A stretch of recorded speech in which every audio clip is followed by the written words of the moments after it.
आंखों पे पट्टी बांध के मुझे खोज रहे थे। अरे अरे वो सब छोड़ो। पाजी, भाभी जी, आप लोग सब इतने परेशान क्यों लग रहे हैं? सब कुछ ठीक है ना? यार कुछ ठीक नहीं है यार, वो अम्मा जी की वजह से परेशान है। वो पूरी तरह से यार 100% परेशान है जी। हाँ जी भाई साहब, अम्मा जी मिल नहीं रही हैं कहीं पे, तो हमें लगा कि आप लोग यहाँ पे लेकर आए होगे उन्हें। नहीं जी, हम तो नहीं लाए। अगर हम लोग लेकर आते तो आप लोगों को बताकर लेकर आते। हाँ। अगर अम्मा जी की गली के स्टेशन का टिकट किसी ने भी नहीं लिया तो आखिर वो कौन सी ट्रेन में चढ़ गई? हाँ, वो समझा देगी जी। मतलब अम्मा जी गई कहाँ? हाय रब जी, पता नहीं अम्मा जी कहाँ होंगी।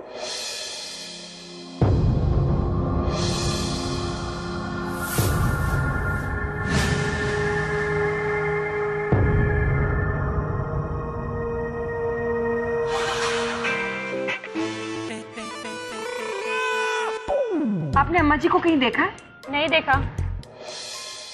ओ भाई साहब, ओ जी आपने अम्मा जी को देखा? नहीं, मैंने तो नहीं देखा। ओए पिंकी, तू कॉलेज वाले जाती है या नहीं? आपने अम्मा जी को देखा है? नहीं, ये अच्छा ठीक है। भाई साहब, आपने अपनी आंखों के कैमरे से हाल फिलहाल अम्मा जी की कोई तस्वीर खींची है? चाची जी, आप शीतल भाभी के बिना घर से बाहर निकलती क्यों हो? भाई साहब, ओ जी आपने अम्मा जी को देखा है? क्या अम्मा जी मिलने नहीं? और नहीं यार, अम्मा जी घर पे है, मैं तो बस टाइम पास करने आया हूँ, बात करते हैं। और छोड़ो कलावती चाची, यहाँ टाइम खराब ना करो, कहीं और ढूंढते चलो जी। वो टाइम पास ही करना है तो घर में टीवी देखो ना आराम से।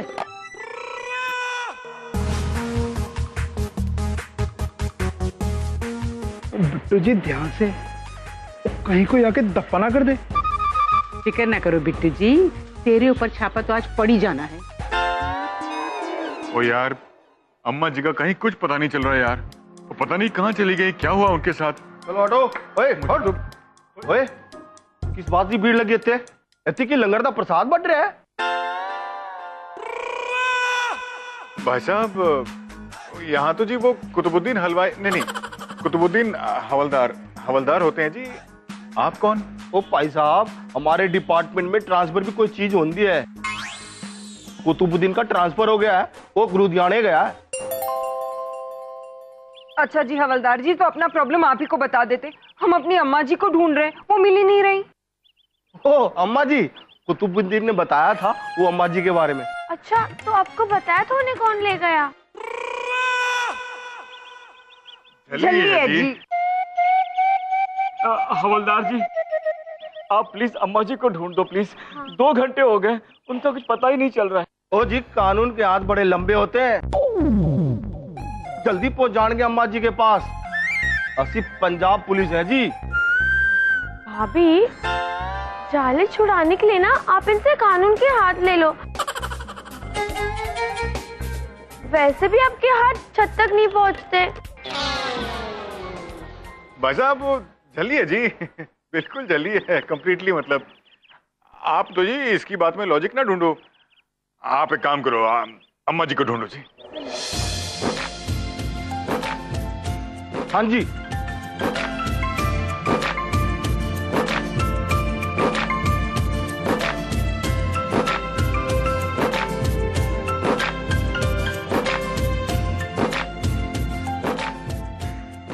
ये तो ही है, पर एक बात समझ में नहीं आई, वो अम्मा जी बैठी किस पे थी?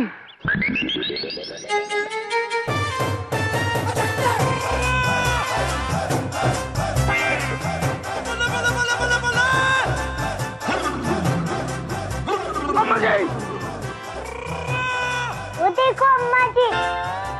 जय जय जय जय माता, जय माँ। ओ बिट्टू जी, बड़े अजीब इंसान है आप। शर्म नहीं आती आपको? इतने बड़े हो गए फिर भी ये एहसास नहीं है कि अम्मा जी को ऐसे ले जाओगे तो कितनी बड़ी परेशानी खड़ी हो जाएगी। ठीक है जी, बड़े कहाँ हैं? नहीं वैसे गलत बात है बिट्टू जी, ये बिल्कुल गलत बात है जी। कोई समझदार बंदा ऐसा करता है क्या? आप जी मैं हाँ, अम्मा जी को ना छोटी पहाड़ी की देवी है ना जी, उनके दर्शन कराने ले गए थे जी। बड़ी चमत्कारी है जी छोटी पहाड़ी वाली माता। बिट्टू जी लेके जाना था वो ठीक है, लेकिन ले जाने से पहले परिवार वाले किसी को बताकर तो जाते। हाँ जी बिट्टू जी, ये तो बिल्कुल गलत है जी, मैं तो एकदम डर ही गया था। जी आप लोगों की बात एकदम जायज है जी, लेकिन क्या है ना जी कि वो छोटी पहाड़ी वाली देवी की मन्नत कुछ ऐसी है जी कि वहाँ ना बिना बताए जाना पड़ता है जी। मैंने अपने आप से छुपा के रखा जी। अब आप देखना जी माता रानी क्या चमत्कार करेगी जी। अम्मा जी की चेयर हमेशा के लिए गायब हो जाएगी जी। बिट्टू जी, अगर आज अम्मा जी को कुछ हो जाता ना तो चेयर क्या आप ही गायब हो जाते। आपने माता रानी का नाम लिया है इसलिए मैं अपना गुस्सा पी रही हूँ, वरना। माफ कर दो जी, मैं तो बस ये चाहता था जी कि अम्मा जी अपने पाँव पे चल फिर सके जी, पर मेरी मन्नत जी पूरी नहीं हुई। ओ क्या बात कर रहे हो बिट्टू जी, आपकी इच्छा जरूर पूरी होगी जी। फिलहाल तो जी पीके जी आप ना गुस्सा थूक दो। नहीं इधर नहीं, इधर बिट्टू जी खड़े उधर थूको। इस बार तो मैं कुछ नहीं कहती बिट्टू जी। अब ना जी आप हमारे ऊपर एक आखिरी उपकार करो और हमें प्लीज अम्मा जी को घर ले जाने दो। हाँ जी आप बिल्कुल ले जाओ जी, वैसे भी थक गई होंगी जी। हाँ जी मैं चलता हूँ जी। हाँ जी जय माता दी। हाँ जी जय माता दी। जय माता दी। जय माता। चलिए अच्छा जी जय माता दी। पता नहीं अम्मा जी से किस दिन जीत पाऊंगा मैं, पर मैं भी पक्का बेशर्म हूँ, छोड़ूंगा नहीं। बिट्टू तू कितनी भी कोशिश कर ले, मेरा हाथ उस रब ने पकड़ा हुआ है, वो मुझे मुश्किल में कभी नहीं छोड़ेगा। मेरा रब ही मेरी असलियत पहचान सकता है।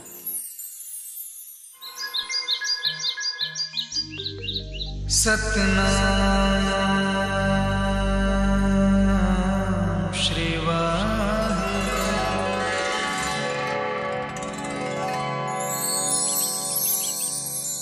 शोकी, तुमने मुझे आधे घंटे बाद फोन किया, तुम्हें मेरी बिल्कुल भी परवाह नहीं है। अरे प्रियंका जी, आपने तो कहा था कि प्यार करने वाले किसी की परवाह नहीं करते हैं जी। हाँ कहा था, पर एक दूसरे की तो करते हैं ना। नहीं जी नहीं, मेरे कहने का वो मतलब नहीं है, आप गलत समझ रहे हो। क्या कर रही तू छल्ली? दरवाजे की घंटी बार बार बजी जा रही है, सुनाई नहीं दे रहा? तू फोन पे बात किए जा रही, कौन है फोन पे? शोकी है। प्रियंका मैंने तुझे 50 बार कहा है शादी से पहले फोन पे इतनी बातचीत नहीं करते, लेकिन मेरे इस घर में बात सुनता ही कौन है? जब देखो तब फोन पे बात किए जाते हैं, किए जाते हैं। पीके जी गुस्सा नहीं करते जी। और देखो जी लड़की 19 साल 7 महीने 22 दिन और 25 घंटे और 32 मिनट की हो गई जी। समझदार भी है? सुशील है और तो सगाई हो गई इसकी। और बार बार ना बात तो जल्दी जल्दी नहीं कहते जी, अच्छी बात नहीं है, बुरा असर पड़ता है दिमाग पे। अगर आप तो बड़े हो जी, आप बड़ा दिल रखो, बड़प्पन दिखाओ। ठीक है, आप जरा दरवाजा खोलो पहले। I will get the door.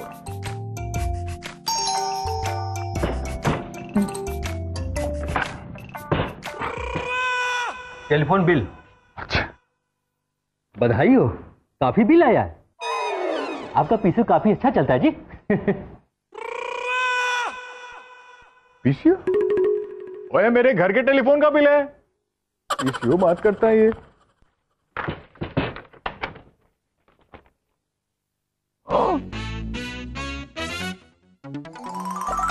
पीके जी आपने सही कहा जी, वो शादी के पहले ना फोन पे इतनी बातचीत ठीक नहीं है। और फिर झल्ली है जी, ये तो ऐसी झल्ली है कि वो कॉर्डलेस फोन पर भी ना तार में पैर फंसा के गिर पड़े। लेकिन हमें तो बड़ा बनना था ना। बड़ा मतलब बड़ा बन के दिखाते दिखाते जी फोन का बिल हमसे बड़ा हो गया जी। तो देखो 7,580 रुपए का बिल आया। एक मिनट जी, ऐसे आओ आप। और प्रियंका, और ये क्या है? कड़ा है। ये क्या है? फोन का बिल है। अरे शोकी, ये भाई साहब बिना मुझे बार बार जल्दी जल्दी कहते और सारी चीजें मुझसे ही पूछते। ये क्या है, ये क्या है? भाई प्रियंका जी कम से कम मेरे घर में कोई ऐसी बातें नहीं करता। शोकी पुत्र जी, ये क्या है? पापा जी थोड़ा जल्दी बोल दिया। हाँ जी, फोन का बिल है पापा जी। फोन का बिल है, 1 मिनट। और फोन दे, फोन दे। आप बात करो। Hello hello. Oh Surjeet ji, आप? नहीं मतलब इतनी देर से शोकी के साथ आप बात कर रहे थे? ओह नहीं भाई साहब, वो मैंने तो अभी 4 सेकंड हुआ फोन लिया जी प्रियंका से। वो सत श्री अकाल भाई साहब, परमिंदर जी वो भी कह रही है सत श्री अकाल। हाँ जी हाँ जी, परजाई जी को भी सत श्री अकाल जी, घर में जितने हैं सबको सत श्री अकाल जी। ओ भाई साहब, वो देखो जी कमाल हो गया, इतना बड़ा फोन का बिल आया जी हमारा है जी। अब तो जी ये खर्चा बर्दाश्त नहीं कर सकते भाई हम। और मेरे पास ही एक उपाय है इसका, एक काम करते हैं, जल्द से जल्द ना इन दोनों के हाथ पीले कर देते हैं। एक बात बोलूं सुजीत जी? है जी, पूरी सीक्रेट है। आपने ना मेरे मुंह की बात छीन ली है। भाई ये टेलीफोन का बिल तो हम भी बर्दाश्त नहीं कर सकते। हम एक काम करते हैं, आधे घंटे में आपके घर आते हैं जी। इनका तो मक्कू ठपना पड़ेगा। नहीं आज ही पंडित को बुला के ना इनकी शादी का मुहूर्त निकालते हैं। Oh I can't afford this bill भाई। हैं जी, ओके जी। और चंगा जी, सत श्री अकाल जी। सत श्री अकाल जी। और पीके जी मुबारक हो जी, उनका भी बड़ा फोन का बिल आया है। नहीं आधे घंटे में हमारे घर पे आ रहे हैं जी वो लोग, वो शादी की तारीख पक्की करने। हाँ जी। अरे छल्ली, ये सब जो हो रहा है उसका मतलब समझती है तू? हाँ समझती है? इसका मतलब है मधुना ब्यूटी पार्लर जाके मुझे अपनी आईब्रो करवा लेनी चाहिए। क्योंकि आ रहा है ना। चलो बाय। छल्ली है जी। खैर जो भी हो रहा है ना बिल्कुल सही हो रहा है। बस अब तो यही प्रार्थना करनी है कि साल खत्म होने से पहले शादी हो जाए प्रियंका की। इस साल शादी नहीं हो सकती। और क्यों नहीं होगा ब्याह? क्योंकि ये साल अब अगस्त तक ही है। आगे के महीने ने कैलेंडर से फाड़ दिए। ओ पुत्र जी, वो जी साल के 12 महीने होते हैं और 12 ही रहेंगे। आप चाहे कोई भी कैलेंडर फाड़ दो। और जी घर में और भी कैलेंडर है जी। अब तो जी बस पंडित जी आ जाएं और एक अच्छी सी शुभ तिथि निकाल दे शादी के लिए। पंडित जी तो शुभ तिथि निकाल लेंगे, लेकिन मैं आपको बता सकती हूँ कि कौन सी तिथि शुभ नहीं है। अब से 5 दिन बाद वही मनूज दिन है जब अम्मा जी को उस कुर्सी पे बैठे बैठे 3 साल हो जाने। काश हमारी अम्मा जी ठीक हो जाती, चल फिर सकती। मन करता है कि मैं जाकर कह दूं, फिक्र मत करो, मैं सिर्फ 5 दिन और इस कुर्सी पर बैठने वाली हूँ, उसके बाद तो मैं खड़ी हो जाऊंगी। लेकिन सोचने वाली बात तो ये है कि मैं कैसे खड़ी होने वाली हूँ, क्योंकि अगर मैंने इन्हें बता दिया कि मैं पिछले 3 सालों से ड्रामा कर रही थी तो मैं तो इन सब की नजरों से ही गिर जाऊंगी। 5 दिन बाद तो मुझे खड़ा होना ही है, क्योंकि 5 दिन के बाद तो वो वजह ही नहीं रहेगी जिस वजह से मैं इस कुर्सी पर बैठी थी।